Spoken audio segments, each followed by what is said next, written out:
Olá pessoal, nas aulas anteriores eu foquei bastante no módulo fotovoltaico e na aula de hoje eu quero dar um overview geral sobre alguns componentes que são utilizados, principalmente na parte elétrica de um sistema fotovoltaico. Então vou começar aqui com a breve introdução falando primeiro, do módulo fotovoltaico, que é o componente mais importante, mas eu quero chamar a atenção para outros aspectos do módulo fotovoltaico. O primeiro é esse selo do Inmetro. Então, todo módulo fotovoltaico comercializado no Brasil tem um selo do Inmetro. O que tem nesse selo? Tem se o módulo ele é A, B, C, D ou E. Lembrando que A é se o módulo tiver eficiência maior que 13,5%. Na minha visão, esse valor hoje em dia está muito desatualizado, porque há uns 8 anos atrás, mais ou menos, os módulos tinham mais ou menos essa eficiência. Mas hoje a gente encontra no mercado módulos com eficiência de 17%, 18%, né? Então, na minha visão, o módulo ser classe A não quer dizer nada, porque todos os módulos basicamente são classe A, né? Além disso, temos outras informações, como a eficiência, energética que vem aqui, quantos metros quadrados tem o módulo e a produção média aqui de energia mensal. Tal. Então, vamos observar um exemplo, para poder entender melhor isso. Então, eu vou pegar aqui o módulo da Ginkgo Solar, então ele é classe A e ele tem eficiência de 17%. Então, a área do módulo é 1,94 metros quadrados, a produção média mensal de energia em kW por mês é em torno de 5,5 kWh por mês para esse módulo, para as condições de teste. E esse módulo, a potência dele na condição padrão de teste, que é 1000 watts por metro quadrado e 25 graus Celsius, ele é um módulo de 330 watts. Também muita gente antes chamava de watt pico. Então alguns fabricantes ainda põem o WP, que seria o watt pico, que seria a potência do módulo na condição nominal de operação. Aqui mais algumas informações, então é uma potência de 330, o V, tensão de máxima potência 37,8, corrente de máxima potência 8,74, tensão de circuito aberto 46,9, corrente de curto-circuito 9,14, ok? Outras informações, máxima tensão do sistema 1500 volts, então é o tanto de módulo que você consegue conectar em série, Então se esse módulo chega a 46,9, se você dividir 1500 por 46,9, você consegue ver quantos módulos você consegue conectar em série sem estragar a isolação do módulo, Ok, tem o peso desse módulo, 26,5 kg, e aqui são as condições padrão de teste, que é o STC, Standard Test Condition, que é 1000 watts por metro quadrado, 25 graus Celsius, na atmosfera, massa de atmosfera de 1,5. Além disso, todos os módulos têm o conector de saída, o positivo e o negativo, chamado de MC4.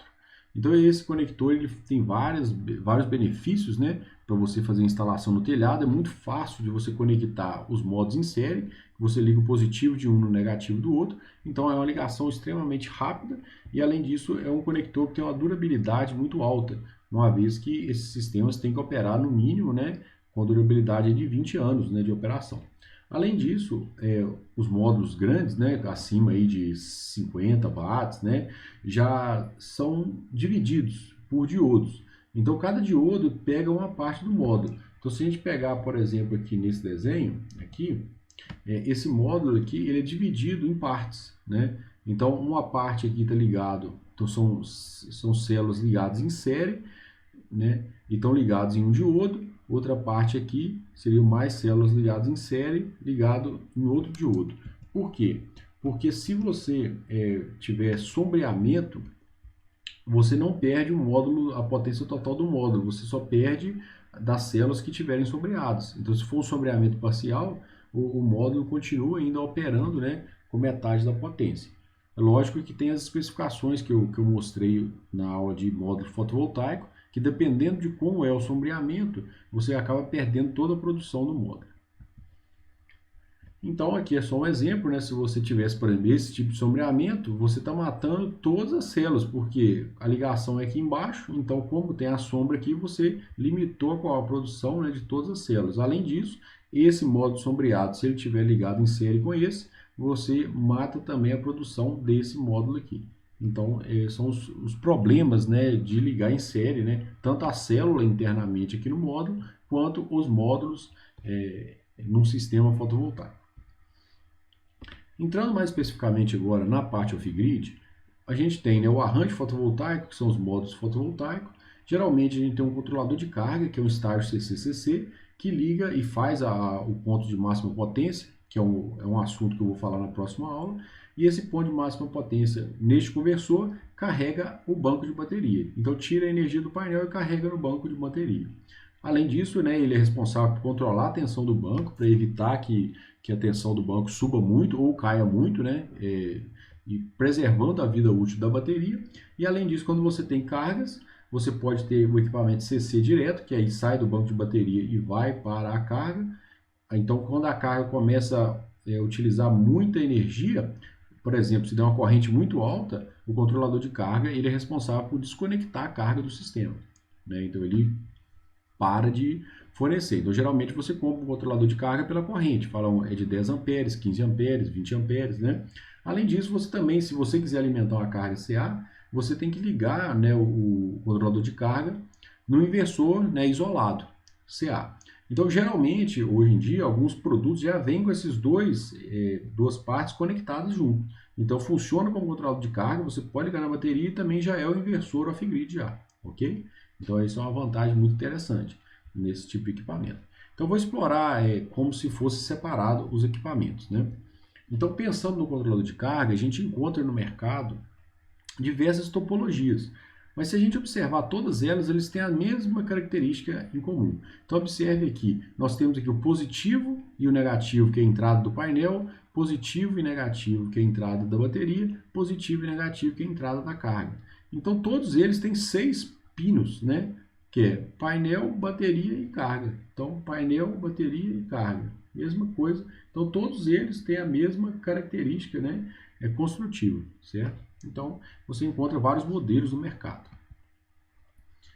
Esse controlador de carga aqui, eu chamei a atenção porque ele tem MPPT, alguns controladores de cargas não têm implementado o MPPT, além disso ele tem duas tensões que ele pode operar, 12 ou 24. E vocês vão observar que geralmente é múltiplo de 12, porque as baterias mais utilizadas são de 12 volts. Então você vai achar um controlador de carga de 12, 24, 36, 48. Então esses são os mais comuns que tem no mercado. Além disso, a corrente de carga dele máxima que é 20 amperes. Logo, se você ligar uma carga e essa carga puxar uma corrente maior que 20 amperes, o controlador de carga desliga essa carga, ok? Além disso, a máxima tensão de entrada, né, de painel fotovoltaico, você consegue conectar em série.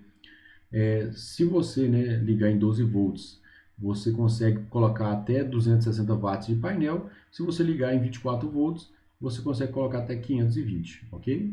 Além disso, tem o consumo dele, né, que é bem baixo em standby, e o tipo de comunicação. Além disso, sugere-se uma bitola de cabo de 16 mm². Então, esse é um controlador de carga, né, da ePever. Além disso, o inversor off-grid, geralmente ele é muito utilizado em automóveis, né? Muitas pessoas às vezes utilizam para ligar frigobar, né? Esse tipo de coisa no carro. Então já é um produto muito comercializado, o inversor off-grid. Mas existem alguns específicos para sistemas fotovoltaicos, ok? Então você tem que observar vários detalhes, se a tensão de saída é senoidal pura ou se é uma onda meio quadrada, né? Geralmente o inversor off-grid senoidal puro, o valor dele no mercado é muito acima do não senoidal puro, né? Que é uma onda mais quadrada. Quais são as consequências? Que o que é senoidal puro, o seu equipamento vai funcionar como se estivesse ligado na tomada.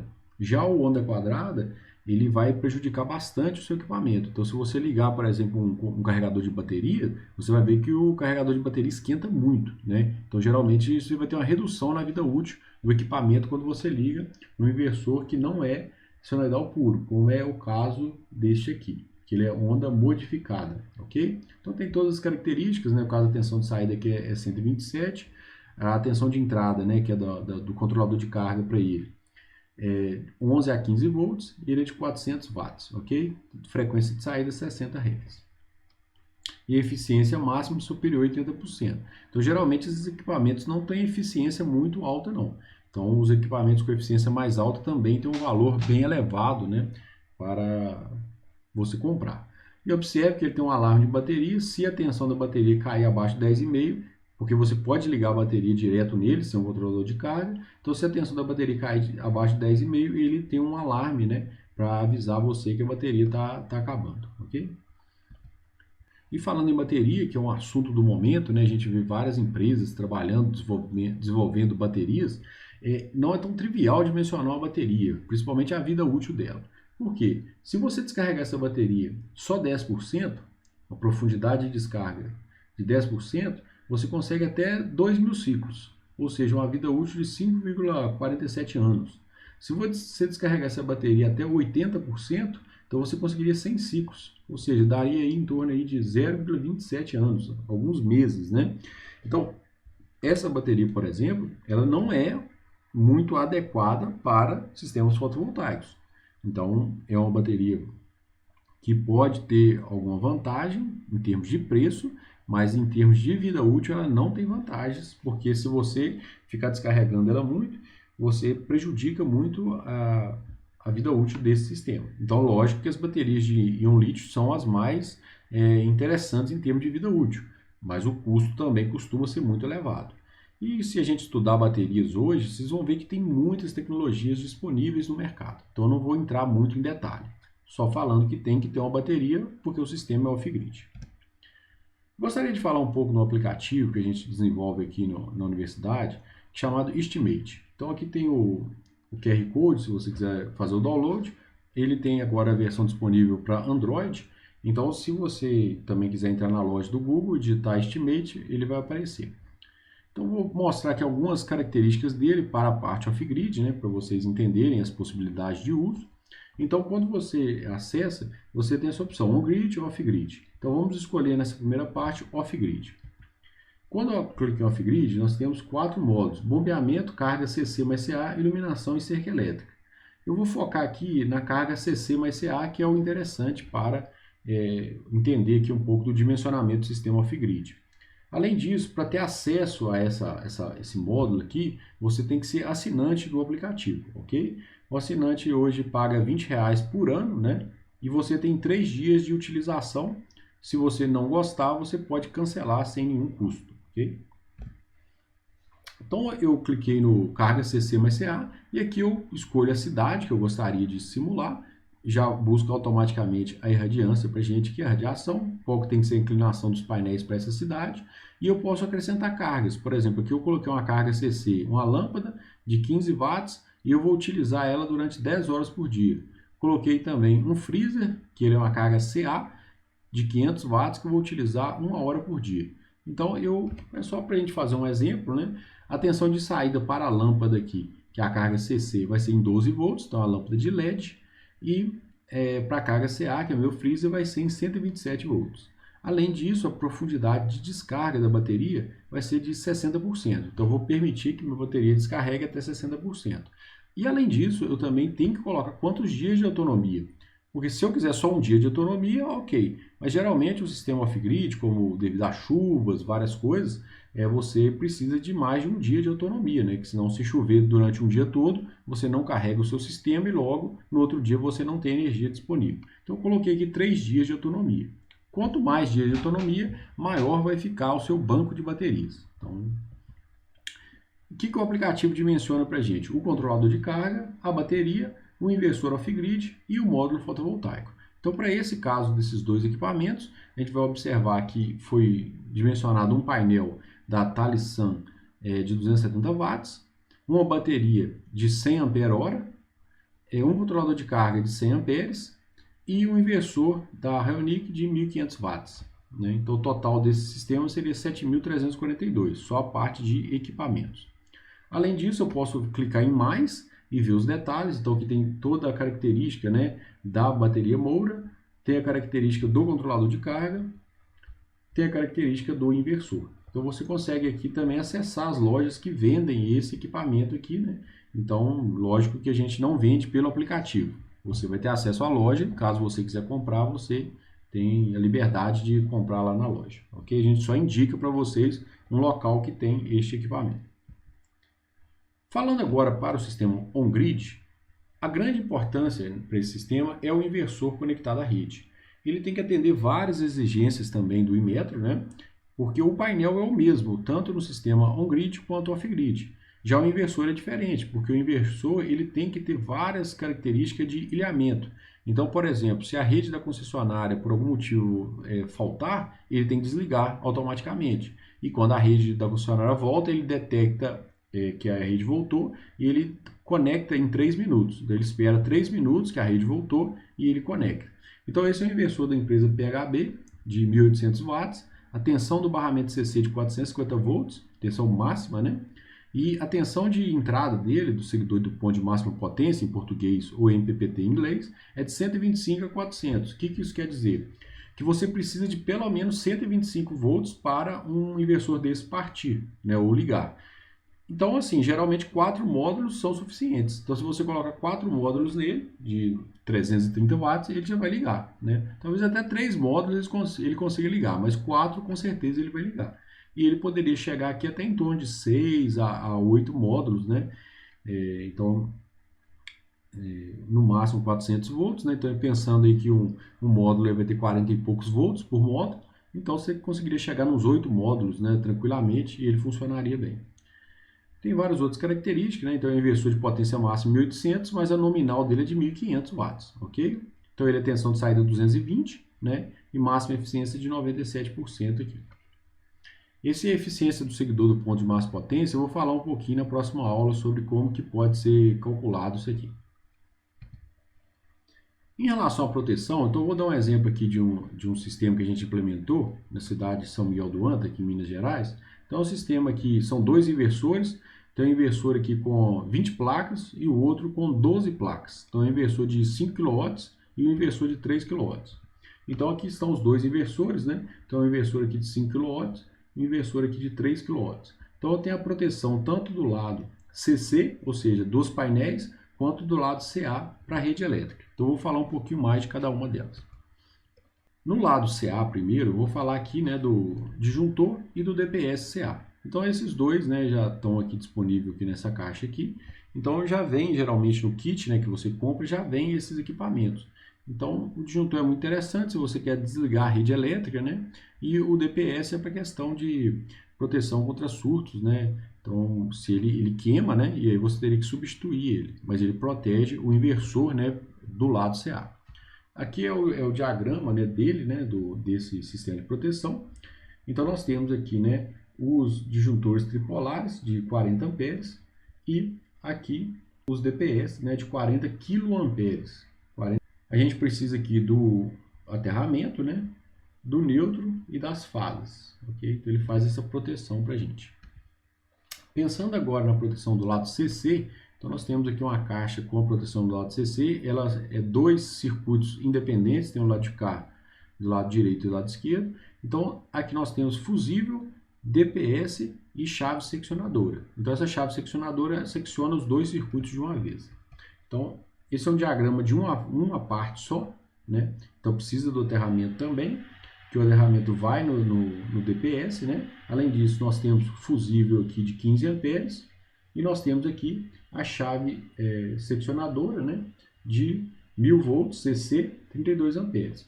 Um negócio muito importante nessa questão é o seguinte: no lado CC tem que tomar muito cuidado para não ligar componentes do lado CA. Então, se a pessoa for tentar comprar, né, os equipamentos, ela tem que tomar cuidado, porque não é tão fácil de achar componente CC nas lojas elétricas, né? Então, geralmente um fusível CC, DPS CC, chave seccionadora CC, então não é tão trivial achar, ok? E aqui tem um diagrama unifilar do sistema duplo. Então, ele tem 2 strings, então a chave seccionadora é a mesma, mas cada circuito aqui, na parte de DPS e de fusível, é separado, ok?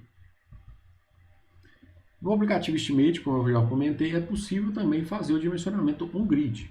O on-grid você não precisa de ser assinante, você pode fazer sem ser assinante, apenas se você quiser exportar o PDF, né, e enviar com seus dados para um cliente, aí você precisa de ser assinante. Mas tudo que eu vou fazer aqui agora não precisa de ser assinante. Então, pegando aqui para a cidade de Fortaleza, eu vou definir um consumo médio para o cliente. Além disso, eu preciso saber o tipo de sistema, se é monofásico, bifásico ou trifásico, e a tensão lá, se é 127, 220 ou 380. Neste caso aqui, eu vou fazer uma simulação para um consumo médio de energia de 500 kWh por mês com sistema bifásico 220, ok?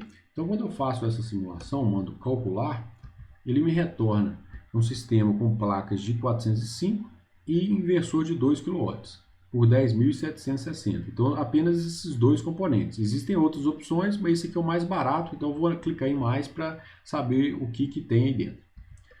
E quando eu clico em mais, eu vejo que o painel é de 405, eficiência 18,33%, vou precisar de 8 módulos desse, né? O valor de R$ 780 cada um. E o inversor da EcoSolis, 2 inversores, 2.259 cada um.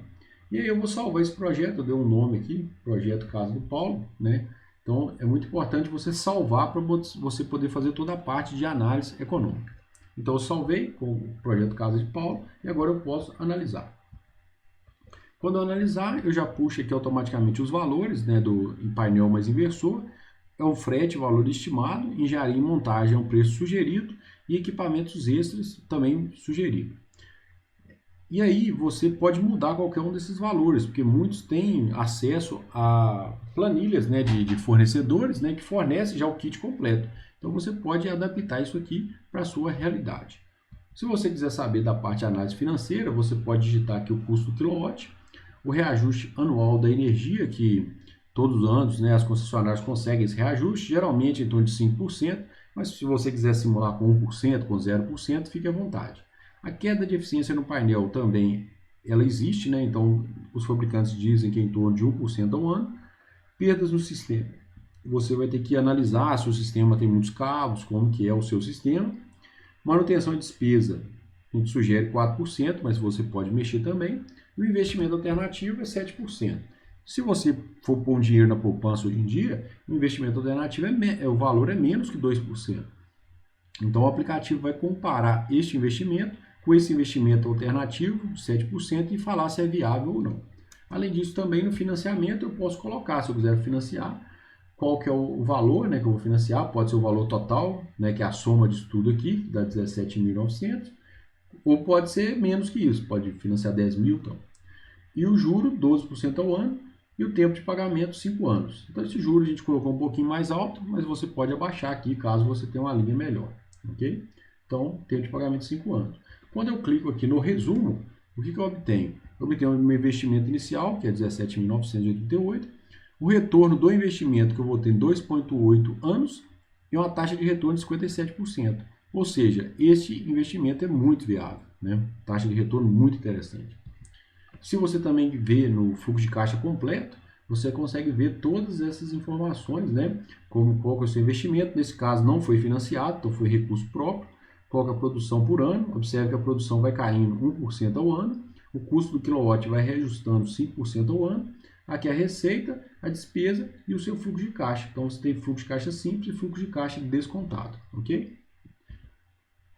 Então eu finalizo por aqui essa aula, dei um overview geral, né, sobre os sistemas fotovoltaicos. Espero que vocês tenham gostado, né? E quem puder, né, baixe o aplicativo Estimate e também brinca um pouco, né? Fique à vontade para fazer sugestões sobre o aplicativo. Então é muito importante que vocês façam sugestões para melhorias. Hoje em dia, né, a maioria dos lançamentos que a gente faz é devido aos usuários. Então os usuários pedem coisas novas, falam, eu gostaria que mudasse tal coisa, né?